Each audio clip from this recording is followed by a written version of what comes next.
Анализ криминогенной обстановки на территории Брестской области показывает, что с початку этого года у поравнании с минулагоднім периодом значно павялічылася колькасць зарэгістраваных злачынстваў супраць інфармацыйнай бяспекі. Асноўная мэта злачынцаў любым шляхам заблытаць сваю ахвяру і прымусіць яе добраахвотна перадаць грашовыя сродкі, маёмасць ці права на іх. В частности, они размещают в сети интернет объявления о продаже недвижимости. При этом потенциальным покупателям сообщают, что сами они находятся за рубежом и смогут приехать для оформления сделки лишь после того, как убедятся в платежеспособности покупателя. При этом они предлагают следующий вариант.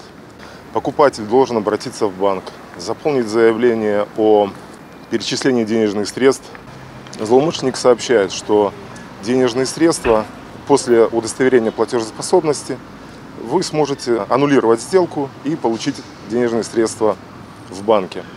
В это время злоумышленник, находясь за рубежом, зная уже персональный код, получает денежные средства, обналичивает их и таким образом похищает. Варыянтаў у махінатараў шмат. На вашым камп'ютары ці іншым электронным прыстасаванні з'яўляецца інфармацыя аб блакіроўцы і прапанова заплаціць за разблакіроўку. Але, як сцвярджаюць спецыялісты, гэта ўсё марная трата часу і грошай.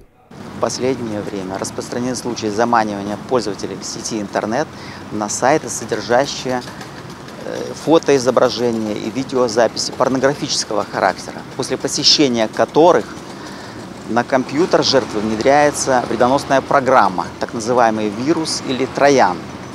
При запуске такой программы, как правило, компьютер жертвы блокируется, на экране появляется сообщение с требованием об уплате штрафа якобы от имени МВД Республики Беларусь, об уплате штрафа за его разблокирование.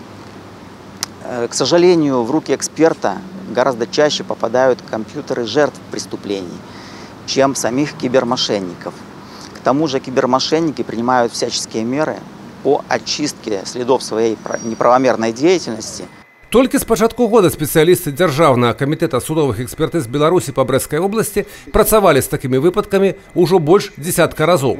Змагацца з такога рода злачыннасцю даволі складана. Найбольшая колькасць узломаў акаунтаў адбываецца праз сацыяльную сетку ВКонтакце, адміністрацыя якой знаходзіцца ў Расіі. Праваахоўнікі робяць усё магчымае, но астатняе залежыць ад саміх карыстальнікаў гаджэтаў.